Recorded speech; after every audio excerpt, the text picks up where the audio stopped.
Hello दोस्तों, welcome to my class मेरे बच्चों। कैसे हो आप? बढ़िया, बिल्कुल बढ़िया होगे आप तो बढ़िया होगे तभी तो आप अच्छी पढ़ाई करोगे ना। और जब आप अच्छी पढ़ाई करोगे तो हम फिर अच्छा पढ़ाने की कोशिश करेंगे और बहुत अच्छा पढ़ाने की कोशिश करेंगे। ठीक है, तो हम यहाँ पे देखेंगे आज जिन छोटे छोटे टॉपिक में मेरे बच्चों को कंफ्यूजन होता है, केमिस्ट्री बहुत हार्ड लगती है, वो टॉपिक हम यहाँ पे आज डिस्कस करने की कोशिश करेंगे। तो यहाँ पे देखिए, हम आपके लिए जो टॉपिक ले आए हैं एल्केन तथा हेलो एल्केन के नामकरण की साधारण पद्धति। तो आपने आईयूपीएसी पद्धति पढ़ी है। आईयूपीएसी पद्धति पे बच्चे थोड़ा ज्यादा जोर देते हैं, कारण ये है कि आईयूपीएसी पद्धति एग्जाम में पूछी जाती है।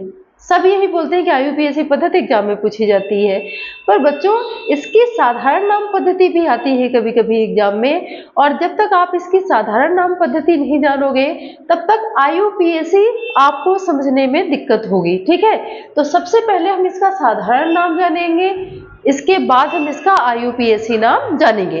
अब ये कहानी कुछ ऐसी होती है कि आप देखते हो कि जब बच्चे का जन्म होता है तो उसका कुछ घर का नाम जल्दी जल्दी में हम कुछ घर का नाम प्यारा सा नाम रख देते हैं। ठीक है, ऐसा थोड़ी ना होता है कि जो स्कूल में नाम रखना है जैसे ही बच्चे ने जन्म लिया तो वो स्कूल वाला नाम उसका रख देते हैं, ऐसा तो नहीं होता ना। तो हम उसका टिंकू मिंकू पिंकी चिंकी जो भी होता है घर का नाम हम रख देते हैं। और इसके बाद जब वो स्कूल जाने लगता है तो फिर हम बहुत सोच विचार कर एक उसका बढ़िया सा नाम चुनते हैं जो आगे चल के वही नाम उसकी पहचान का मतलब वही नाम उसकी पहचान होता है। फिर वो जो घरेलू नाम होता है वो इतना इम्पोर्टेंट नहीं रह जाता, जो फिर वो मार्कशीट वाला नाम है वही इम्पोर्टेंट रह जाता है। तो यही बेचारे साधारण नाम पद्धति का हाल है। और आईयूपीएसी बेचारा नहीं है, लेकिन साधारण नाम पद्धति थोड़ी सी बेचारी हो जाती है क्योंकि बच्चे इसको इतना इम्पोर्टेंस नहीं देते। पर ये भी एग्जाम में पूछी जाती है, साधारण नाम पद्धति से भी आईयूपीएसी नाम आ जाते हैं। और नहीं, साधारण नाम पद्धति तो उससे तो साधारण नाम ही पूछा जाएगा, पर साधारण नाम के नाम से आ जाता है, फिर इसका पूछेगा कि आप आईयूपीएसी नाम बताइए। ठीक है, तो ये आपको क्लियर होना चाहिए। अब हम यहाँ पे अपने टॉपिक पे देखते हैं। देखिए, एल्केन तथा हेलो एल्केन के नामकरण के साधारण पद्धति में हम 3 शब्द का यूज करते हैं। पूर्व लग्न आप समझते होंगे, जो मूल शब्द के पहले लगता है, जिसको इंग्लिश में हम क्या बोलते हैं? प्रीफिक्स। ध्यान रखना, क्या बोला जाता है इसको? प्रीफिक्स। ठीक है, प्रीफिक्स मतलब जो किसी मूल शब्द के पहले लगता है, इसको हिंदी में क्या बोला जाता है?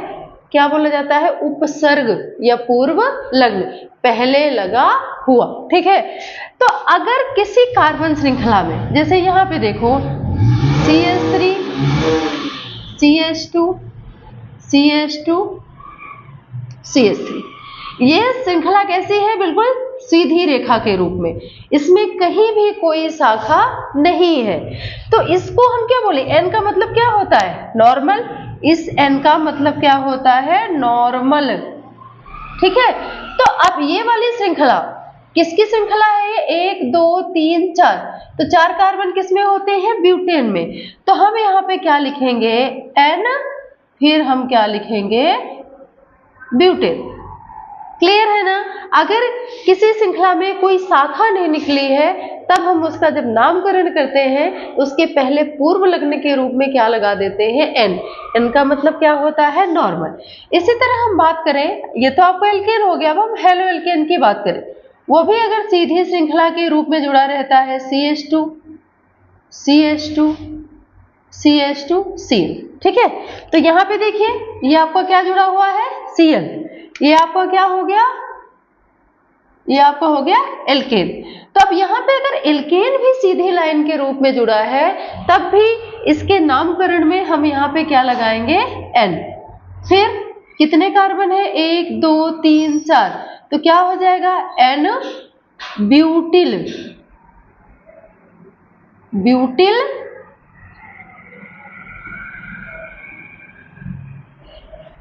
N ब्यूटिल, और ये आपका क्या हो जाएगा? क्लोराइड।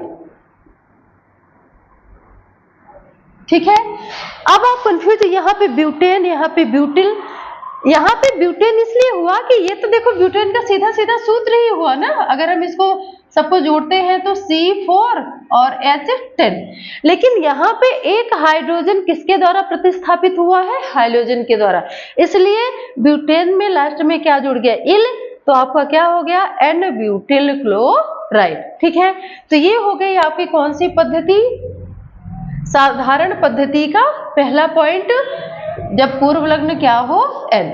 अब पूर्व लग्न अगर आइसो हो तो अब इसमें समझिएगा, जैसे CH3, यहां पे CH3, CH2, CH3। अब यहां पे ध्यान रखना, अगर अंतिम वाले कार्बन के पहले, अंतिम वाले कार्बन के जो पहले कार्बन है उससे एक शाखा अगर निकली हो किसकी, मेथिल या एथिल की, मेथिल एथिल प्रोपिल ब्यूटिल, किसी की भी शाखा निकली हो, लेकिन वो हो क्या आपका प्रतिस्थापी समूह ही, मेथिल एथिल प्रोपिल ब्यूटिल ही, हैलोजन वाली श्रृंखला नहीं। ध्यान रखना, अगर यहाँ पे आपने सोचा कि यहाँ पे हैलोजन जोड़ दिया तब भी हम इसको आइसो बोलेंगे, तब वो आइसो नहीं कहलाएगा।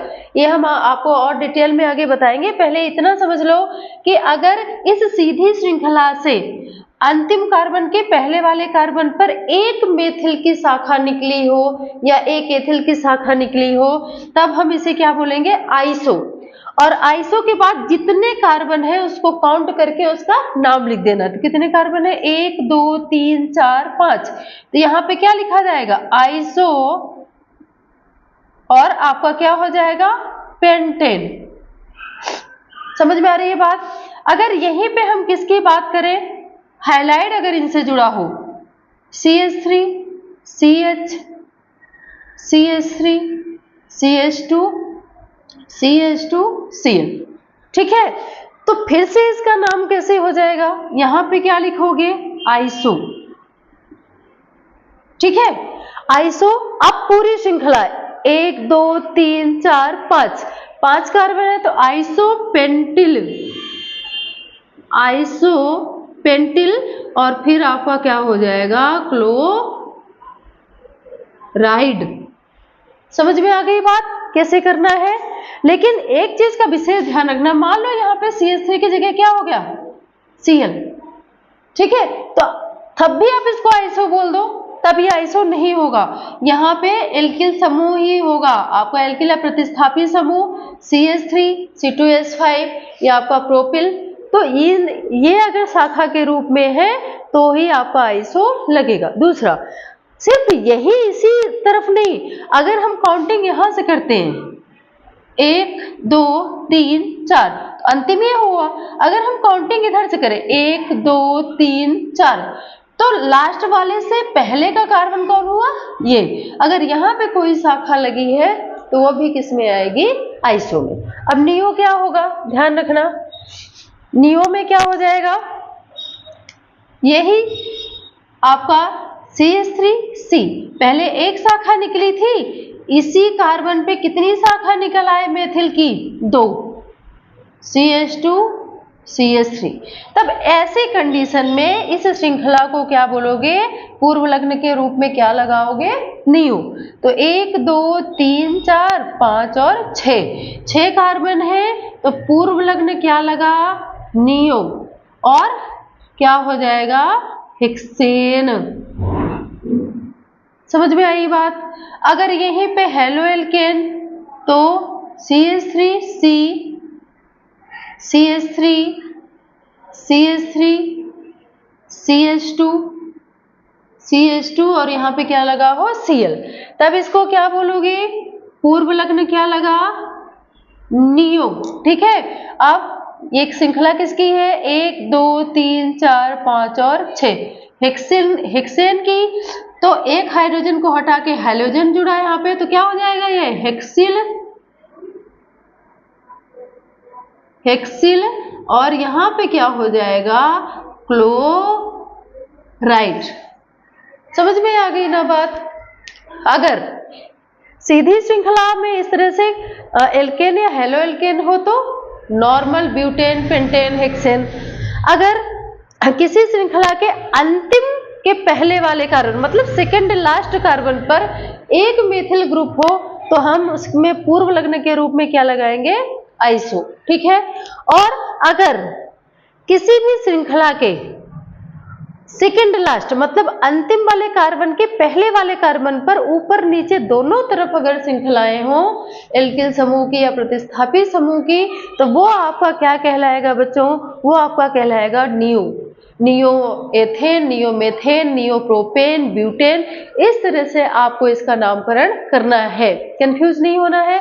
आइसो क्या है, नियो क्या है, तो ये IUPAC में यूज नहीं किए जाते। ये वर्ड किसके लिए यूज किए जाते हैं, जब हम इनका साधारण नाम करते हैं तब हम इन शब्दों का उपयोग करते हैं। ठीक है। तो आई होप आपको ये टॉपिक क्लियर हुआ होगा। और एक चीज इसमें जाते जाते बता देती हूं मैं कि अगर यहाँ पे क्लोरीन ब्रोमीन आयोडीन शाखा के रूप में है तब आप इसको आइसो नहीं बोलोगे, क्या बोलोगे। अगर मान लो यहाँ पे मेथिल की जगह क्लोरीन जुड़ा हुआ है और यहाँ से ये 3 है, तो अब इसका नामकरण में आप साधारण नामकरण कैसे करोगे। अगर आप जानते हो तो इस वीडियो के नीचे कमेंट बॉक्स में आप कमेंट करके जरूर बताइएगा कि अगर यहाँ पे मेथिल एथिल प्रतिस्थापी समूह जो जुड़े हुए हैं इसकी जगह हाइड्रोजन ग्रुप हो तब हम इसका साधारण नाम कैसे करेंगे। आपके कमेंट का इंतजार रहेगा, हमें जितना जल्दी हो सके उतना जल्दी बताइएगा। और मुझे पता है कि मेरे बच्चों को ये चीजें पता है, वो जरूर आंसर देंगे इस चीज का। ठीक है। Okay, thank you.